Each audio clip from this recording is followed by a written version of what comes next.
Uma saudação a todos. Meu nome é Emerson Borges, sou bacharel em História e por mais de 20 anos fui ministro religioso. Sou o escritor desse livro, A Bíblia sob Escrutínio. Sou o criador desse canal no YouTube, como também do Instagram, do site e da página no Facebook Deus e Homens. E hoje vamos continuar a série As 12 Evidências da Inexistência de Deus. Nos 2 vídeos anteriores que nós já fizemos dessa série, nós analisamos 6 evidências da inexistência de Deus. 3 evidências no primeiro vídeo e 3 no segundo vídeo. Se você ainda não assistiu os vídeos anteriores da série, eu vou deixar aqui na descrição desse vídeo os links dos vídeos anteriores para que você possa ver as primeiras partes dessa série. E hoje vamos analisar mais algumas evidências da inexistência de Deus. A 7ª evidência da inexistência de Deus é: o governador nega o Criador. Mesmo diante das 6 evidências que nós já apresentamos nessa série, a maioria dos religiosos continua de maneira obstinada a crer na existência de um Criador. E para eles, esse Criador é perfeito. E também é um Criador que se coloca como um governador. Por que eu digo governador? Porque para a maioria dos religiosos, esse Criador, ele se importa com nossas ações. Ele está nos observando. Para eles, quando nós fazemos algo que desagrada a esse Criador, ele fica triste. Ele fica chateado, ele fica magoado. E quando fazemos algo que o agrada, ele fica feliz, ele fica contente. Então, esse Criador, para a maioria dos religiosos, é um Criador que se importa com as nossas ações. Portanto, para a maioria dos religiosos, eles creem num Criador que também, ao mesmo tempo, é governador. Está governando, está nos observando, se importa com as nossas ações. Só que, se formos analisar pela lógica, é impossível um Criador perfeito ser ao mesmo tempo um governador. Por que eu digo isso? Porque um Criador perfeito, se ele é um Criador e a sua criação é perfeita, ela não necessita de um governador. Ela não necessita de uma pessoa para ficar olhando, para ficar observando, para interferir nos assuntos dessa criação, como a maioria dos religiosos acreditam. Que esse Criador, além de ser um Criador, é um governador, que chega até a interferir nos assuntos da humanidade. Ele chega a escolher certas pessoas, fazer certas ações, até mesmo milagrosas, para que a humanidade siga determinado rumo que ele queira. Então, esse tipo de criador, governador, ele é impossível de se conceber. Se o Criador é perfeito e criou uma obra perfeita, se todos os pormenores da sua obra não apresentam nenhum defeito, se o mecanismo dessa criação gigantesca é irrepreensível, se a perfeição não demonstra qualquer suspeita de desarranjo ou avaria, enfim, se a obra é digna de um criador genial, de um artista incomparável, de um construtor fantástico, que a maioria dos religiosos chamam de Deus, a necessidade de um governador não faria nenhum sentido. É lógico e óbvio supor que uma vez que a máquina é formidável, visto que a máquina que foi posta em movimento é perfeita, não haveria mais necessidade de ficar olhando essa máquina para tentar evitar acidentes que poderiam acontecer. Se a máquina é perfeita, não há a mínima possibilidade de haver acidentes. Não há a mínima possibilidade dessa máquina não fazer a sua obra da maneira como o construtor imaginou. Não há a mínima possibilidade dessa criação sair do propósito do seu Criador. Então, é impossível nós pegarmos um Criador perfeito e colocarmos junto com um governador. Uma coisa exclui a outra. Percebe como é impossível crermos num Criador que ao mesmo tempo é um governador? Se a máquina é perfeita, raciocinem comigo, é tão simples. Se a máquina é perfeita, é necessário haver um engenheiro, um mecânico para vigiar essa máquina dia e noite, para dirigir, para reparar, para afinar essa máquina? Não, não é necessário. Não é lógico isso. Esse engenheiro, ou esse mecânico, ou esse construtor, ficar olhando uma obra perfeita, ficar vigiando essa obra, não faz o menor sentido, pois ele seria inútil. Não haveria necessidade dele estar olhando essa máquina, né, porque ela é perfeita. No caso de Deus, ficar olhando a sua obra, ficar acompanhando para corrigir se ela sair do rumo. Isso é totalmente sem sentido, porque se a obra é perfeita, ela jamais vai sair do rumo que o Criador tensionou para essa criação. Então, nesse caso, o Deus governador, ele seria inútil. Se o governador existe, é porque a sua intervenção, a sua vigilância é necessária. E a necessidade do governador é um insulto, é um desafio lançado ao Criador, supostamente perfeito. Porque a sua intervenção, né, mostra a incapacidade, a impotência do Criador de criar algo perfeito. Por isso, a conclusão é muito simples. Um Deus governador nega a perfeição de um Deus criador. A oitava evidência da inexistência de Deus é a multiplicidade dos deuses, prova que não existe nenhum deles. Isso mesmo. O Deus governador é e não pode deixar de ser poderoso e justo. Infinitamente poderoso e infinitamente justo. Agora eu afirmo aqui para vocês que a multiplicidade das religiões e os muitos deuses que existem e que são adorados e venerados hoje no mundo, eles atestam, sem sombra de dúvidas, que esse suposto Deus, ele não tem o poder e nem a justiça. Não tem. Pare e pense. Nós vamos falar aqui dos deuses mortos, dos cultos que já foram abolidos e das religiões esquecidas, que, se formos contar aqui, dariam milhares e milhares. Vamos falar só das religiões dos nossos dias. Segundo os cálculos mais bem fundados, há hoje mais de 800 religiões que disputam aí os 7 bilhões de consciências que povoam o nosso planeta.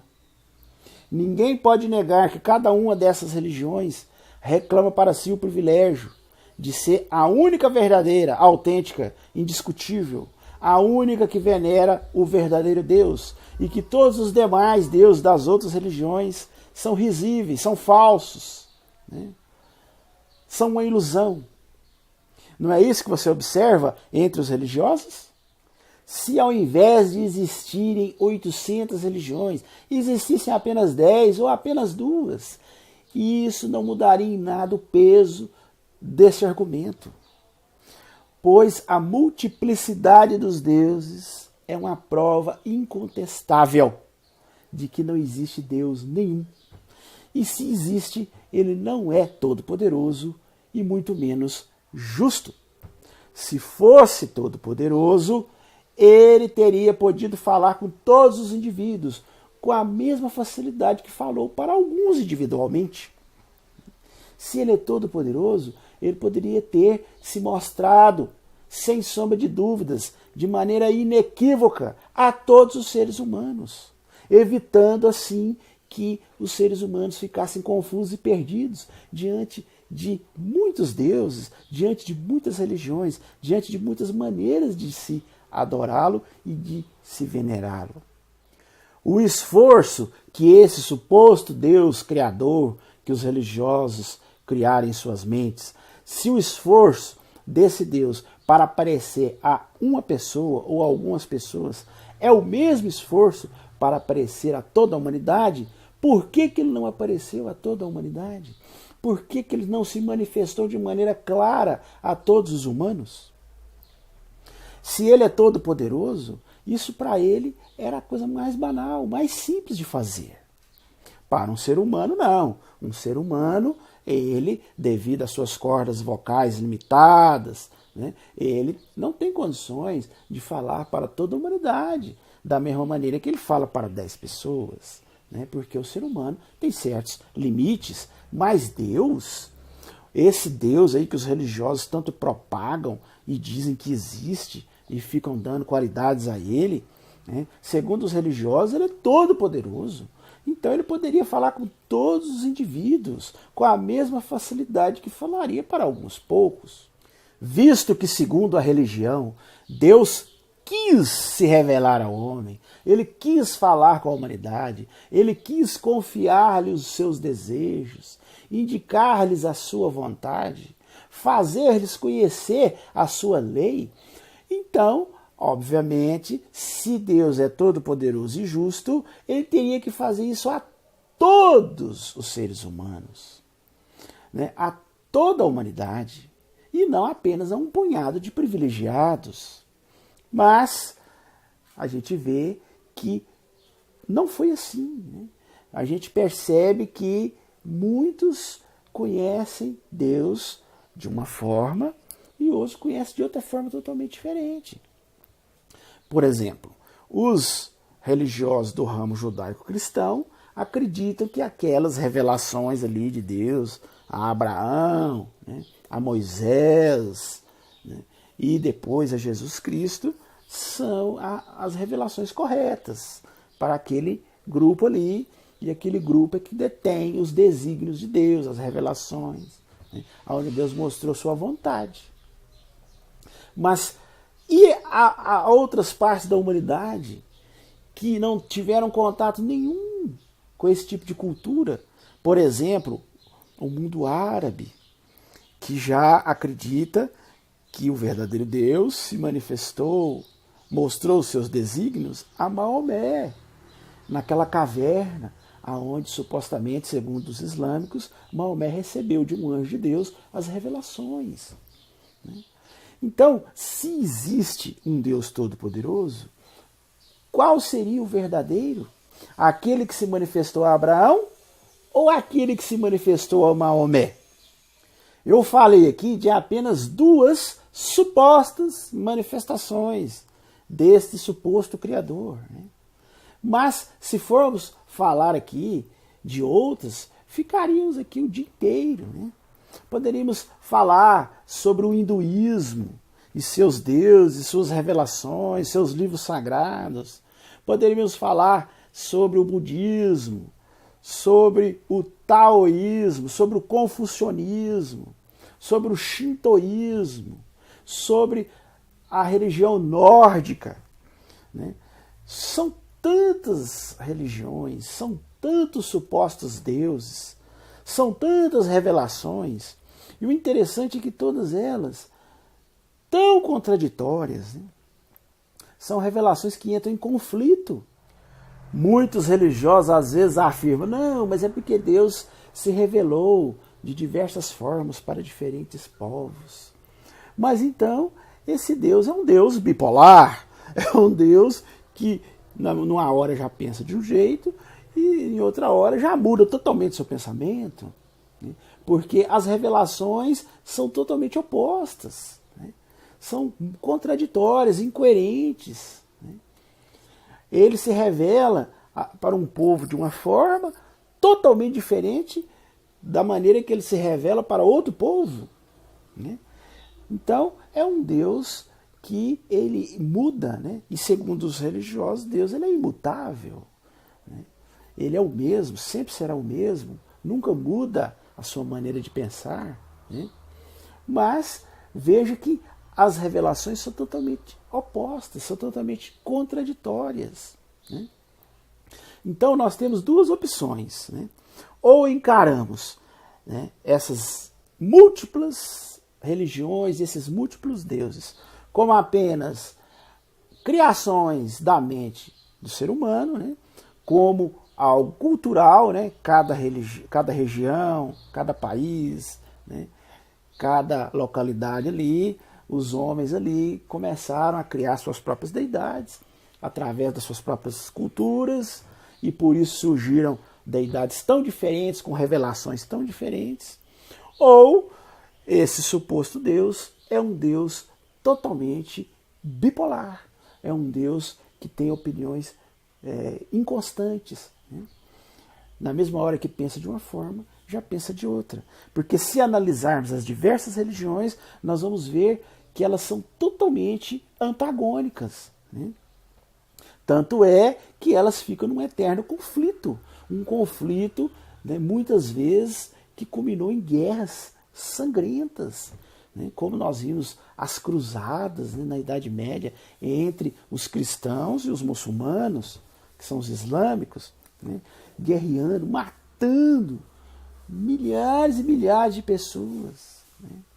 Por quê? Porque os cristãos, né, defendiam lá a sua revelação, seu Deus, seu livro sagrado, e os islâmicos, por outro lado, defendiam a sua particular revelação, o seu Deus, o seu livro sagrado, né? E aí são tão conflitantes as ideias, são tão conflitantes esses deuses, são tão conflitantes essas revelações, são tão conflitantes esses livros sagrados, que os seus adeptos chegaram a travar guerras ferrenhas, né, para tentar eliminar um ao outro. Nessas condições, não seria mais sensato pensar que ele não falou a ninguém? E que as múltiplas revelações que são atribuídas a ele, na realidade, são múltiplas imposturas, são múltiplas mentiras. E que, se ele falou a poucos, será que ele fez isso porque ele era incapaz de falar com todos? Se for assim, eu o acuso de impotência. E se não quiser que eu o acuse de impotência, posso acusá-lo de injustiça.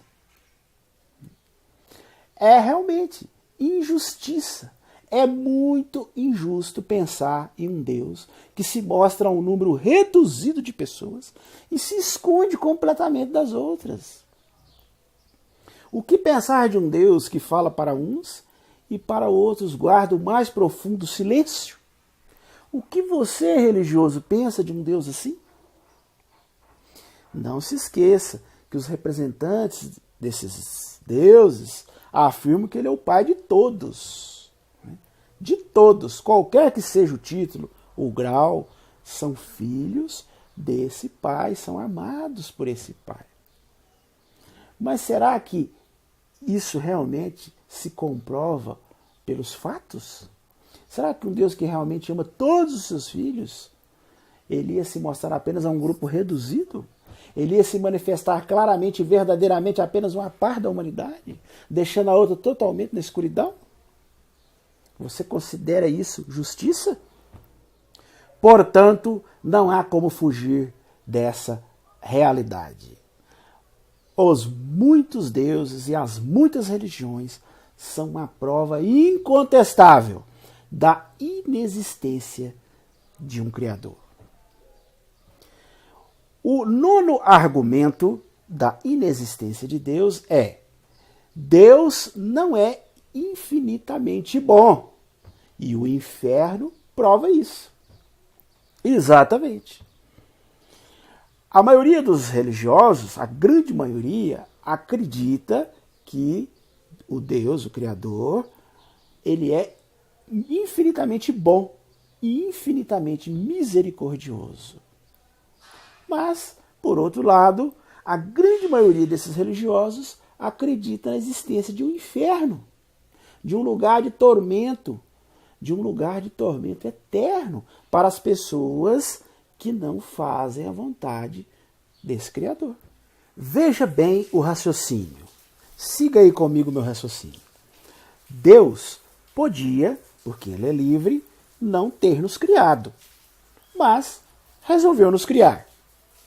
Deus podia, porque ele é todo-poderoso, ter nos criado totalmente bons, sem a possibilidade de nos tornarmos maus.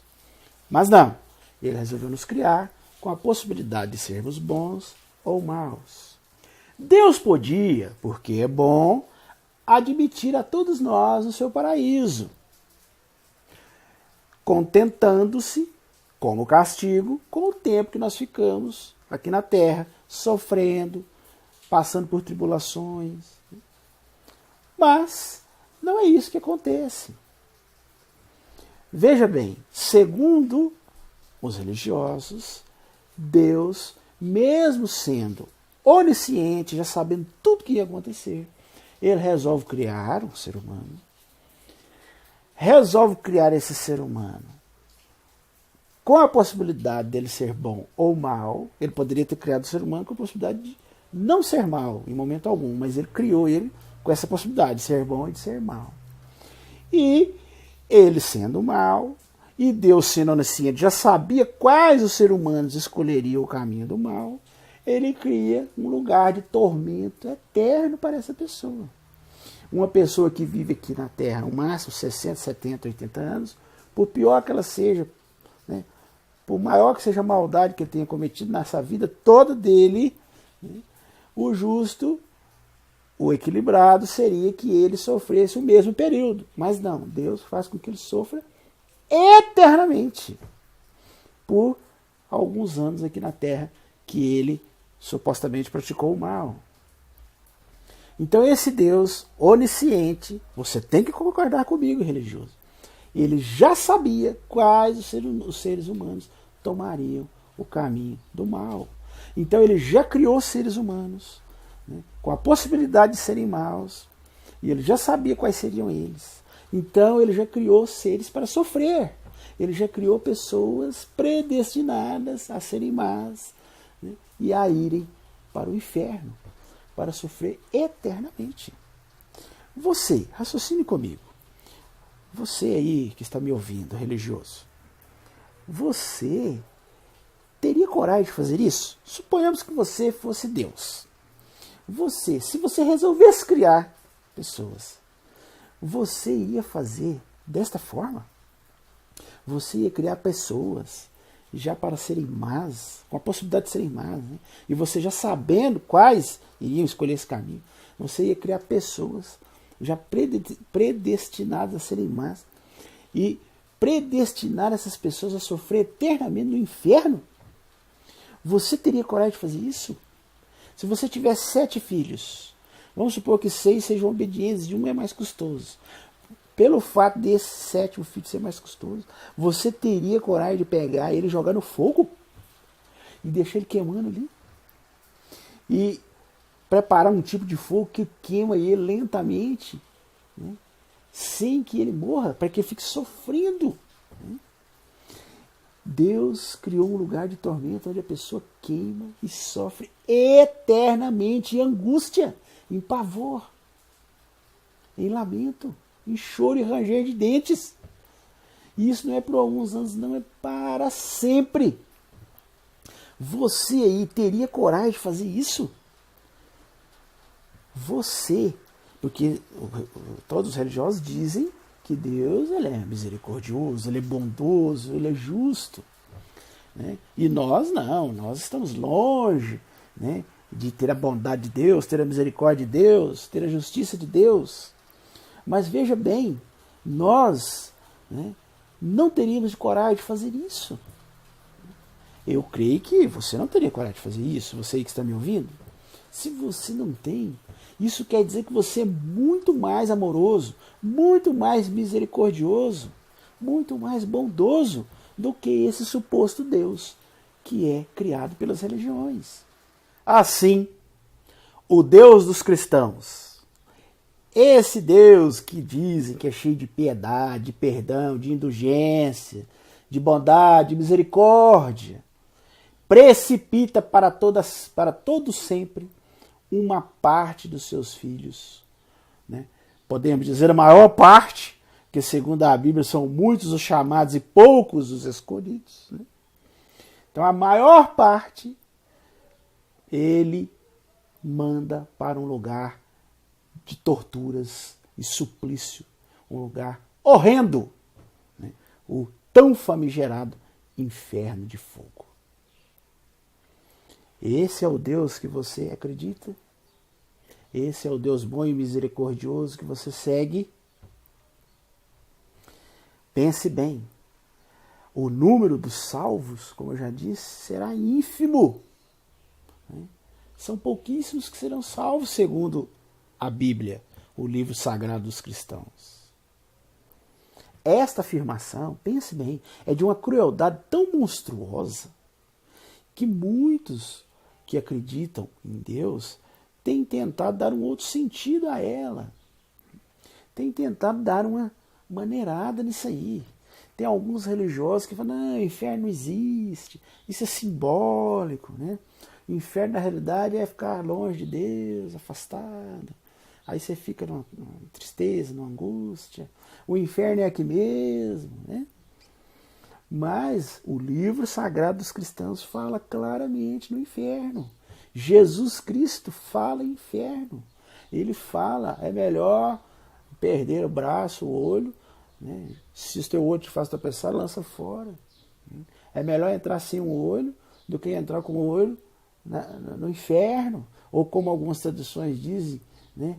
Na geena, aonde o fogo consome. Quer dizer, uma declaração clara de inferno. Jesus falava constantemente de inferno. Quando ele fez a parábola das ovelhas e dos cabritos, ele fala que as ovelhas iam para a direita e recebiam a recompensa. E os cabritos iam para o decepamento do fogo eterno. Jesus, inclusive, fala até uma ilustração do rico e o Lázaro, né, onde ele fala claramente que o rico foi para o inferno e o Lázaro foi para o céu. E eles ainda conversaram, né? Diz que o Lázaro ficava suplicando lá em angústia. Né? Se Jesus não acreditasse em inferno, por que ele ia fazer uma ilustração usando o inferno? Se o inferno não fosse algo que ele acreditava, se o inferno fosse algo que Jesus abominava, que ele tivesse repugnância por essa ideia, por que ele ia fazer uma ilustração usando o inferno, retratando o inferno? Você, se é um religioso que não acredita no inferno, você usaria o inferno como uma ilustração? Você subiria no púlpito e falaria assim, gente, vamos fazer uma ilustração aqui para vocês entenderem. Imagine que o fulano foi muito ruim, aí foi para o inferno, aí ele ficou lá ardendo, queimando e tal. Você faria isso? Se Jesus não acreditasse no inferno, ele ia usar uma ilustração falando do inferno?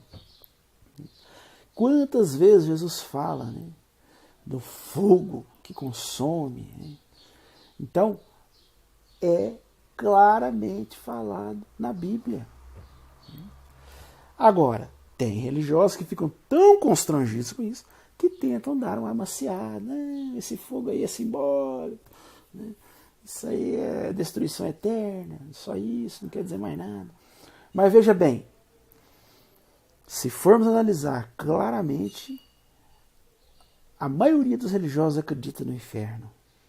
E o livro sagrado dos cristãos, que é a Bíblia, fala claramente no inferno. Não só o livro sagrado dos cristãos.